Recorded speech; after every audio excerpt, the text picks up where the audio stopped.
నిన్న ఢిల్లీలో మరి కేంద్ర జలశక్తి మంత్రి గారు సిఆర్ పాటిల్ గారి ఆధ్వర్యంలో ఆంధ్రప్రదేశ్ తెలంగాణ ముఖ్యమంత్రి గారి సమావేశం జరిగింది. పర్టికులర్ గా ఏవేవైతే పెండింగ్ తెలంగాణ అంశాలు ఉన్నాయో వాటన్నిటి మీద సమావేశం జరుగుతుందని చెప్పి మన రాష్ట్రం వాళ్ళు చెప్పడం జరిగింది. కానీ బనకచెర్ల మీద కూడా సమావేశం ఉంటుందని అవతల రాష్ట్రం వాళ్ళు చెప్పడం జరిగింది.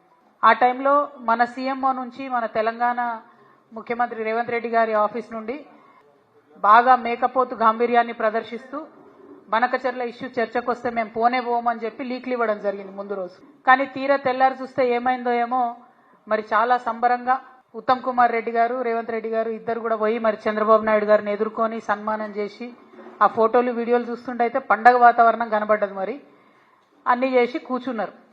సరే మీటింగ్ పోయినరు. మీటింగ్ పోయినాక నేను మీ అందరికీ తెలుసు ఎప్పుడు కూడా సమాచారం లేకుండా మాట్లాడను, నిర్దిష్టమైనటువంటి ఆధారాలు లేకుండా మాట్లాడను. వీళ్ళు మీటింగ్కి పోయినరు, జలశక్తి మీటింగ్కి. మొట్టమొదటి అంశమే ఎజెండాలో బనకచెర్ల జరిగింది. అక్కడ మొట్టమొదటి అంశం బనకచెర్ల ఉంటే కూడా కనీసం పౌరుషం లేకుండా సిగ్గు లేకుండా ముఖ్యమంత్రి గారు మన ఇరిగేషన్ శాఖ మంత్రి గారు మీటింగ్ మొత్తం కూడా కూర్చొని అప్పనంగా గోదావరి జలాలని గిఫ్ట్ లెక్క చంద్రబాబు నాయుడు గారి చేతిలో పెట్టి రిటర్న్ రావడం జరిగింది. ఎంత దారుణం అంటే ఇది, ఈ బనకచెర్ల ప్రాజెక్టు కనుక జరిగితే గోదావరి జలాలలో తెలంగాణ యొక్క హక్కులు శాశ్వతంగా హరించిపోతాయి. ఈ విషయం తెలుసు ముఖ్యమంత్రి గారికి తెలుసు, ఉత్తమ్ కుమార్ రెడ్డి గారికి తెలుసు. అయినా అటెండ్ అయినరు, అయినా పోయి ఉల్టా సన్మానాలు చేయించుకొని దండలు వేయించుకొని నీళ్లు అప్పనంగా అప్పచెప్పి వెనక్కి రావడం జరిగింది. నిజంగా ఎంత బాధ అనిపించిందంటే ఆడ చంద్రబాబు నాయుడు గారు సన్మానం చేస్తుంటే ముఖ్యమంత్రి గారి ముఖం ఆనందంతో వెలిగిపోతున్నది. కానీ నాకైతే బలీక బక్రాన్ చూసినట్టు అనిపించింది. కానీ ఇక్కడ బలయ్యేది ఎవరు? తెలంగాణ ప్రజలు. తెలంగాణ ప్రజల యొక్క హక్కులు, గోదావరి నదీ జలాల్లో శాశ్వతంగా హక్కులు కోల్పోతాం.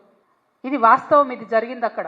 ఎందుకంటే ప్రెస్ ఇన్ఫర్మేషన్ బ్యూరో తెలుగులో ఒక ప్రెస్ నోట్ ఇచ్చింది, ఇంగ్లీష్లో ఒక ప్రెస్ నోట్ ఇచ్చింది.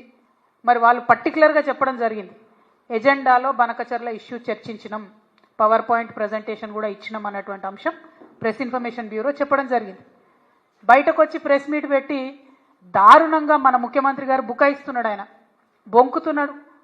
అరే జరగనే లేదు, వాళ్ళు అడిగితే కదా మేము కట్టేది. ఎంత దారుణం ఇది! ఇంత సిగ్గులేనితనం ఉంటుందా? ఇంత ఘోరం ఉంటుందా? ఇంత అన్యాయం ఉంటుందా? జరిగింది వాస్తవంగా. అక్కడ అంతమంది సీనియర్ ఆంధ్ర ఇంజనీర్లు ఉన్నారు, ఇక్కడ సీనియర్ తెలంగాణ ఇంజనీర్లు ఉన్నారు. జరుగుతున్నటువంటి నష్టమేంది, మీరు ప్రదర్శిస్తున్నటువంటి వైఖరేంది? ఇంత నాన్ సీరియస్గా ఉండేటటువంటి ముఖ్యమంత్రికి నిజంగా మన రాష్ట్రాన్ని పరిపాలన చేసే హక్కే లేదు. ముఖ్యమంత్రి గారు తక్షణమే రాజీనామా చేయాలని ఈ సందర్భంగా నేను డిమాండ్ చేస్తూ ఉన్నాను. ఇక ముఖ్యమంత్రి గారు ఇంకో మాట అంటాడు, ఆ మీటింగ్లో మేము 4 విజయాలు సాధించినామని చెప్తున్నాడు. ఆ 4 విజయాలు ఏంటిది? ఒకటి, టెలిమెట్రీకి సంబంధించినటువంటి ఇన్స్ట్రుమెంట్స్ మేము ఇన్స్టాల్ చేస్తామన్నారు. అందులో కొత్తదనం ఏం లేదు. ఫేజ్ 1 ఎప్పుడో స్టార్ట్ అయింది, ఇది ఫేజ్ 2. అది జరగాల్సిందే, కంటిన్యూషనే. అందులో విషయమే లేదు, ఆయన దాన్ని విజయంగా చెప్తా ఉన్నాడు. అదేవిధంగా ఇంకొక మాట, ఇక్కడ కృష్ణా రివర్ మేనేజ్మెంట్ బోర్డు విజయవాడలో పెట్టాలని కొత్తగా నిర్ణయం అయిందని చెప్తుండ్రు. అందులో కూడా కొత్త నిర్ణయం ఏం లేదు, అది విభజన చట్టంలో ఉన్నటువంటి హామీయే. గోదావరి మేనేజ్మెంట్ బోర్డు హైదరాబాద్లో ఉంటే కృష్ణా రివర్ మేనేజ్మెంట్ బోర్డు ఆంధ్రాలో ఉంటుంది. అందులో పెద్ద విషయం ఏం లేదు, కొత్తది లేదు, ఈయన సాధించింది కూడా ఏం లేదు. ఇక శ్రీశైలం రిపేర్లు, మన భూభాగంలో ఉన్నటువంటి నాగార్జున సాగర్ని మనం రిపేర్ చేయాలి, వాళ్ళ భూభాగంలో ఉన్నటువంటి శ్రీశైలంను వాళ్ళు రిపేర్ చేయాలి. అది కూడా విభజన చట్టంలో ఉన్నటువంటిదే. ఇప్పుడు ఈయన కొత్తగా సాధించింది లేదు, తెచ్చింది లేదు. దాన్ని కూడా మా విజయమని చెప్తా ఉన్నారు. ఇక 4వది ఆఫీసర్స్ కమిటీ. ఇది కూడా కొత్త విషయం కాదు. ఇదివరకు కూడా ఇదే నదుల అనుసంధానం విషయం జరిగినప్పుడు ఇప్పుడు కూడా ఆఫీసర్స్ కమిటీ వేసిరు, ఇప్పుడు కూడా ఆఫీసర్స్ కమిటీ వేసిరు. ఇప్పుడు ఆఫీసర్స్ కమిటీలో తెలంగాణ అంశాలన్నిటితో పాటు తెలంగాణకు తీవ్రంగా నష్టం చేసేటటువంటి బనకచెర్లను కూడా యాడ్ చేసిండ్రు. అది ఈయన అక్కడ దగ్గరుండి కూర్చొని చూసి సంతకం పెట్టి ఇక్కడికి వచ్చిండ్రు. అదొకటే కొత్తదనం, అదొకటే ఆయన సాధించుకొచ్చిన విజయం. తెలంగాణ ప్రజల హక్కులన్నింటినీ చంద్రబాబు నాయుడు గారి కాళ్ళ దగ్గర తాకట్టు పెట్టి రావడం తప్పితే ఈ మొత్తం అంశంలో రేవంత్ రెడ్డి గారు సాధించినటువంటి విజయం అనేదే లేదు. ఇవాళ నేను ఆంధ్ర ప్రాంత ప్రజలకు కూడా అపీల్ చేస్తూ ఉన్నాను, ఈ బనకచెర్ల ప్రాజెక్టు వల్ల ఆంధ్ర ప్రాంత ప్రజలకు లాభం లేదు. ఆల్రెడీ నీళ్ళు వస్తున్నటువంటి ఆయకట్టుకు మళ్ళీ నీళ్ళు ఇచ్చేటటువంటి ఒక ప్రాజెక్టు డిజైన్ చేసిరు తప్పితే ఇందులో కొత్తదనం లేదు. ఆంధ్రప్రదేశ్లో ఇప్పటికీ కూడా నీళ్లు రానటువంటి ప్రాంతాలకు నీళ్లు రావాలని మీ సోదరుగా నేను కోరుకుంటున్నాను. కానీ ఈ ప్రాజెక్టు బనకచర్ల ప్రాజెక్టు ఒక కుట్రపూరితమైనటువంటి ప్రాజెక్టు, కాంట్రాక్టర్ల కోసం కడుతున్నటువంటి ప్రాజెక్టు, దాంట్లోంచి వచ్చేటటువంటి కమిషన్ల కోసం కడుతున్నటువంటి ప్రాజెక్టు. ఇవాళ నేను సవాల్ చేస్తా ఉన్నాను, ఖచ్చితంగా ఇదే ప్రాజెక్టు మెగా కృష్ణారెడ్డి గారికే ఇవ్వడం జరుగుతుంది. మళ్ళీ మెగా ఇంజనీరింగ్ కంపెనీ నుండి తనకొచ్చేటటువంటి వాటా కోసం మన భవిష్యత్తుని, గోదావరి నది జలాల వాటాను మొత్తం కూడా తాకట్టు పెట్టి మన ముఖ్యమంత్రి రేవంత్ రెడ్డి గారు హైదరాబాద్ రావడం జరిగింది. మీరు చూడండి, ఇది జరగకపోతే రేపు ఈ ప్రాజెక్టు మెగా ఇంజనీరింగ్కి ఇవ్వకపోతే మీరు చూడండి. ఎందుకంటే దీని వెనుక జరుగుతున్నటువంటి కుట్ర అవగాహన ఉన్నటువంటి వ్యక్తిగా నేను చెప్తా ఉన్నాను. ఖచ్చితంగా రేపు ఇదే జరగబోతా ఉంది. ముఖ్యమంత్రి గారు అక్కడికి పోయింది మెగా కంపెనీ కోసం. మెగా కంపెనీలో 85,000 కోట్ల ప్రాజెక్టులో ఆయనకు వచ్చేటటువంటి వాటా కోసం పోయిన తప్ప ఇంకో దానికి పోలే. ఇంకొక మాట, central water commission, Godavari river management board, Polavaram project authority ఇవన్నీ కూడా Banakacherla project pre feasibility report అని ఉంటుంది, దాన్ని రిజెక్ట్ చేసినాయి. అయినా ఎందుకు పోయినరు, అయినా ఎందుకు కూర్చున్నారు? మళ్ళీ బయటకు వచ్చి ఏం చెప్తారు ముఖ్యమంత్రి గారు? ఇదంతా ఉట్టిదే, అనఫిషియల్, ఇది అనఫిషియల్ మీటింగ్ అంటారు. అసలు అనఫిషియల్ మీటింగ్ ఎందుకు పోయినారు? మరి అనఫిషియల్ మీటింగ్ ఇద్దరు రాష్ట్రాల ముఖ్యమంత్రులు, ఒక జలశక్తి కేంద్ర జలశక్తి మంత్రి ఉంటాడు, దానికి అఫీషియల్గా పిఐబి ఇస్తుందా రిపోర్టు? అంటే అఫీషియల్గానో అనఫీషియల్గానో మొత్తానికైతే చంద్రబాబు నాయుడు గారి ఎజెండా ఇంప్లిమెంట్ చేయడానికి పోయినరు తప్పితే ఇంకోటి కాదు అన్న విషయం ఇవాళ తెలంగాణ ప్రజలందరూ కూడా గమనించుకోవాలి. ఈయన చంద్రబాబు నాయుడు గారికి సద్ది మోస్తున్నాడు, తెలంగాణ బిడ్డలనేమో ఎండబెట్టేటటువంటి ప్రయత్నం చేస్తున్నాడు. ఈ వైఖరిని మేము తీవ్రంగా విమర్శిస్తూ ఉన్నాం.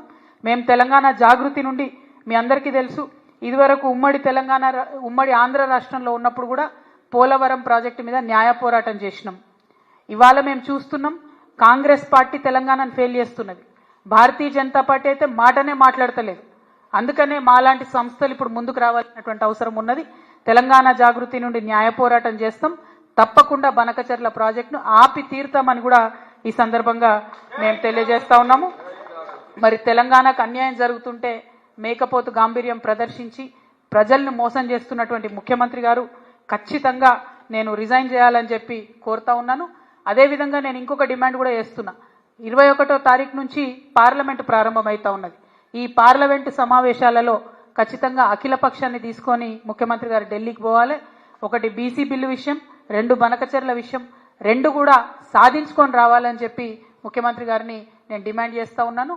మళ్ళొక్కసారి ఆంధ్ర ప్రజలకు, ఆంధ్ర ప్రాంత ప్రజలకు కూడా నేను రిక్వెస్ట్ చేస్తున్నా, ఇది కాంట్రాక్టర్ల కోసం, అవినీతి కోసం కట్టేటటువంటి ప్రాజెక్టు తప్పితే ప్రజా ప్రయోజనాల కోసం కట్టే ప్రాజెక్టు కాదు. మా ప్రాంతమైనటువంటి తుపాకులగూడెం నుంచి నదుల అనుసంధానం జరిగితే తెలంగాణ ప్రాంత ప్రజలు కూడా బాగుంటారు, ఆంధ్ర ప్రాంత ప్రజలకు కూడా వచ్చేటటువంటి హక్కుభుక్తమైనటువంటి నీళ్ళన్నీ కూడా వస్తాయి. కాబట్టి ఈ విషయంలో ఆంధ్ర ప్రాంత మేధావులు, ప్రజలు కూడా ఆలోచించాలని చెప్పి, పునరాలోచించాలని చెప్పి చంద్రబాబు నాయుడు గారిని కూడా నేను రిక్వెస్ట్ చేస్తూ, తక్షణమే బనకచర్ల ప్రాజెక్టు ఆపాలే, ఆపకపోతే మాత్రం మేము న్యాయ పోరాటం చేస్తాం. ఈ దేశంలో న్యాయ వ్యవస్థ మీద మాకు నమ్మకం ఉన్నది. మా ముఖ్యమంత్రి యొక్క అచేతన స్థితికి మేము చాలా బాధపడతా ఉన్నాం. ఆయన తక్షణమే రాజీనామా చేస్తే ఈ రాష్ట్రానికి మంచిదని కూడా మేము కోరుతా ఉన్నాం. Thank you. జై తెలంగాణ.